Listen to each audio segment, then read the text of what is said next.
सब भाई बहनों को, सभी भक्तजनों को, सभी प्रेमियों को भाई की राम राम नमस्कार। और बात करता हूँ रामायण की। और रामायण के प्रसंग में लंका में कथा चली गई और बाली का प्रसंग रह गया। भगवान जब सुग्रीव से मिलते हैं उसके बाद वो सारी कहानी भगवान राम को सुना देते हैं और इस तरह से भगवान को पूरी जानकारी मिल जाती है कि बाली कितना आदताई है और कितना घमंड है उसमें और कैसा कैसा भाई के साथ व्यवहार किया उसने। इस तरह से भगवान सारी कथा जानने के बाद सुग्रीव को युद्ध के लिए भेजते हैं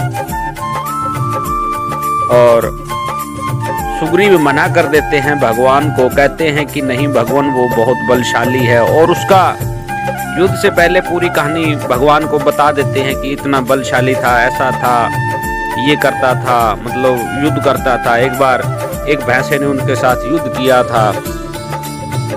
तो इस तरह से भगवान ने फिर अपना शक्ति दिखाई और सुग्रीव को विश्वास हो गया कि भगवान वाकई ही हैं ये, और युद्ध के लिए भेजते हैं। तो अब दोनों भाइयों का रूप और स्वरूप एक सा था, उनमें पता ही नहीं लग रहा है कि बाली कौन और सुग्रीव कौन। युद्ध करते करते अब भगवान जैसे ही तीर का निशाना लगाएं और वो लगा नहीं पा रहे हैं कि कहीं सुग्रीव को न लग जाए तीर। और भगवान ने वचन दिया था उनको, कहा था रघुकुल रीत सदा चली आई, प्राण जाए पर वचन न जाए। अगर भगवान तीर चला देते तो सुग्रीव को लग जाता, अनर्थ हो जाता और भगवान झूठे पड़ जाते। इसीलिए एक बार तो सुग्रीव को पिटने दिया और जैसे ही आते हैं तो भगवान की तरफ निहार निहार के देखते हैं कि कहने का तात्पर्य है भी भगवान राम ने मेरे साथ धोखा किया है। और यूं ही सारा हाल बताने के बाद भगवान ने जैसे ही उनकी पीठ पे हाथ रखा तो जितना दर्द था, जितना शरीर दर्द कर रहा था, एकदम से शरीर से दर्द गायब हो गया और नए ताजा हो गए, कोई कष्ट नहीं रहा। तो भगवान उनके गले में माला डालकर सुग्रीव को भेजते हैं और बाली से युद्ध करते हैं और बाली को भगवान अपना तीर चलाते हैं और उनको मार देते हैं। तो जब बाली पे बनती है, जब मरने वाला होता है तो भगवान को प्रवचन सुनाता है, तुमने धोखा किया, मैंने तुम्हारा क्या बिगाड़ा। और जो उसने अपने भाई के साथ किया था, महल से निकाल दिया, उसका राज हड़प लिया, पत्नी को अपने कागारा में डाल दिया, इस तरह से जो मन में आई करता रहा और बाद में भगवान को समझाने लगा तो भगवान ने उनकी बातों का उत्तर दिया। और इस तरह से भगवान अपनी लीलाएं करते रहे।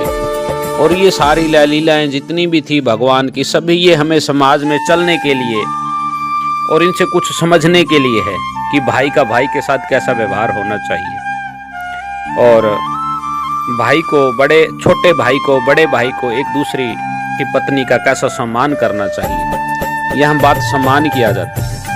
और रावण ने भी वही किया विभीषण के साथ।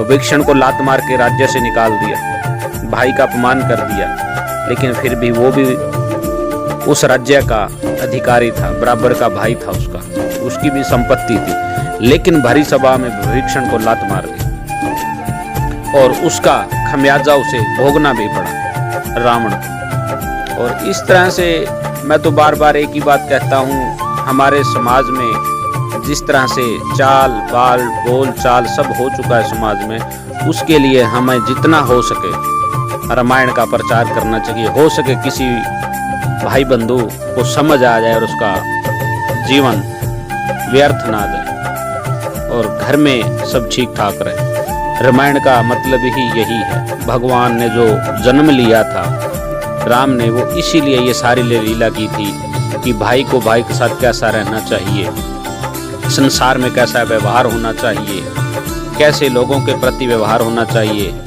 और कैसा बोलना चाहिए, किसके साथ कैसी चोरी ठगी बेईमानी कैसी होनी चाहिए, नहीं होनी चाहिए, ये सब हमें रामायण में मिलता है। इससे बड़ा संसार में पूरा ब्रह्मांड घूम लीजिए, इससे बड़ा संसार में रहने के लिए बड़ा शास्त्र पढ़ने के लिए नहीं मिलेगा हमें, जो भगवान ने हमें दिया है। जय राम।